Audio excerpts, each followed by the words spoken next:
बिल्कुल, ठीक बात है ये कि इस वक़्त वैल्यूएशन आपको सही मिल रहे हैं, आपको बस सेक्टर के हिसाब से देखना होगा और सर ने बड़ी तरीके से एक चीज़ बताई कि अगर 10 का भी पीई है और अगर सिक्लिकल ग्रोथ है, तो फिर वो महँगा हो सकता है। तो आप सेक्टर वाइज़ देखें, शेयर वाइज़ देखें और अपने फाइनेंशियल एडवाइज़र से निश्चित तौर पे सलाह-मशविरा करें, उसके बाद ही अपने कैपिटल एलोकेशन को डिसाइड करें। लेकिन सर एक सवाल आपसे मैं कैपिटल एलोकेशन पे पूछना चाहता हूँ कि कई व्यूअर हमारे 12 से 1 बजे के कॉलिंग शो में फ़ोन करते हैं और वो पूछते हैं कि इस वक़्त क्या हमें अपना एलोकेशन थोड़ा इक्विटी से कम करके फिक्स्ड इनकम की तरफ ज़्यादा ले जाना चाहिए, क्योंकि इक्विटी में उनके 1 साल के अंदर कई बार रिटर्न नहीं बने, म्यूचुअल फंड के रिटर्न्स भी कई बार बड़े सबड्यूड से रिटर्न हैं।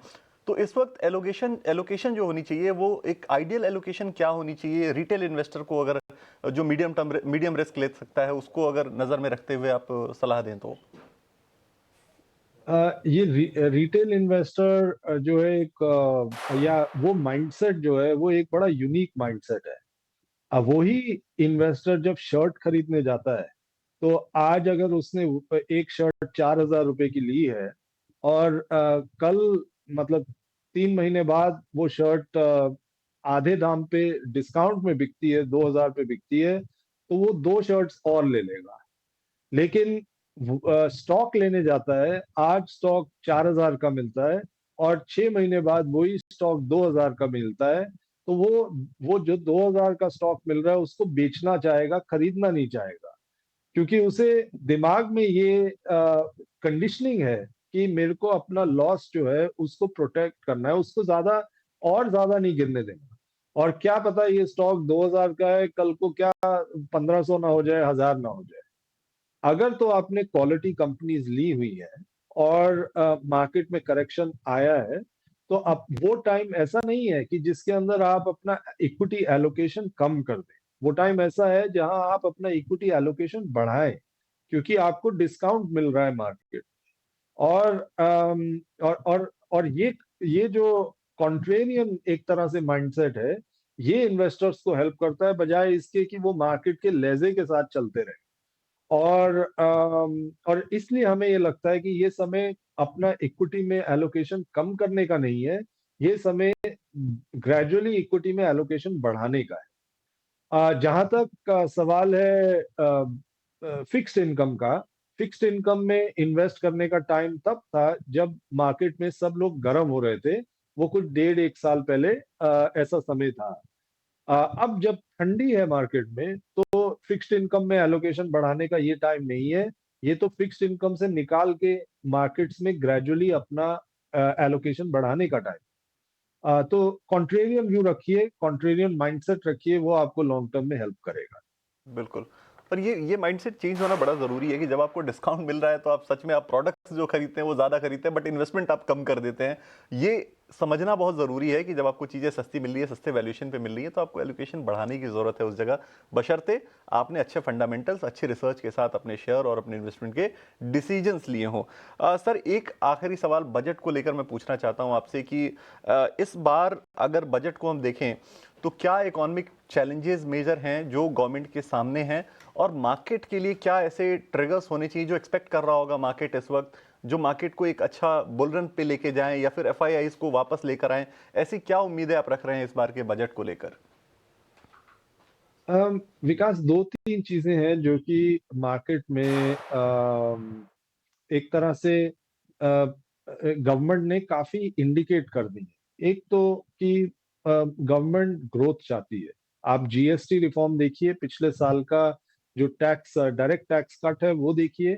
गवर्नमेंट का बड़ा क्लियर इंडिकेशन है कि वो इंडिया को एक तरह से टेलविंड देना चाहती है ग्रोथ के नजरिए से। दूसरी चीज अगर आप देखें तो एक मैक्रो इंस्टेबिलिटी बढ़ गई है दुनिया में।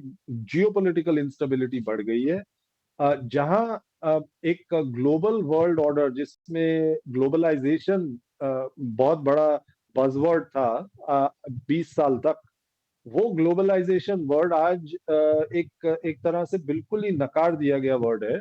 और हर कोई अपना अपना जो इंटरेस्ट है, पर्टिकुलरली यूएस के चलते, यूएस की जो पॉलिसीज है उनके चलते अपना अपना इंटरेस्ट प्रोटेक्ट करने की कोशिश कर रहा है। इस वजह से इंडिया को भी अपना जो मेन वीकनेसेस हैं उनको प्लग करना पड़ेगा।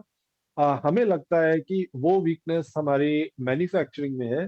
जिसको एक बहुत बड़ा पुश मिल सकता है इस बजट में।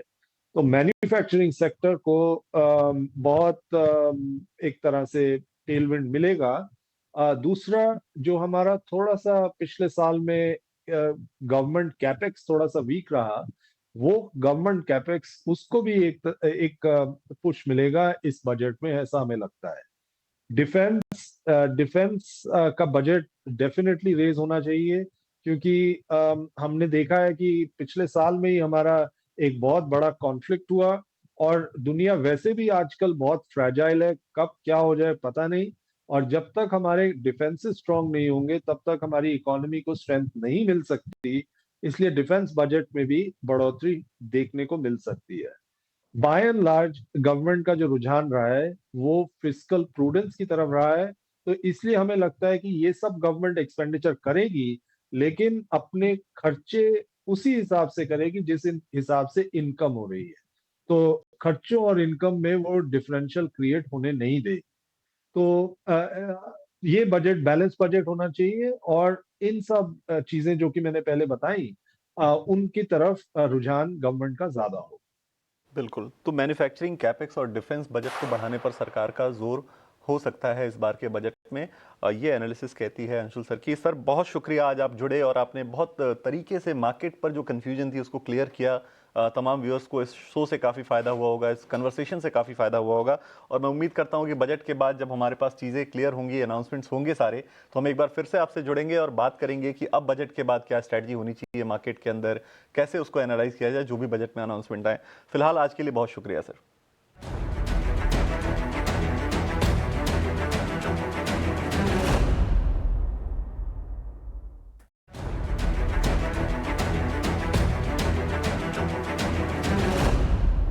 हमारे साथ जुड़ गए हैं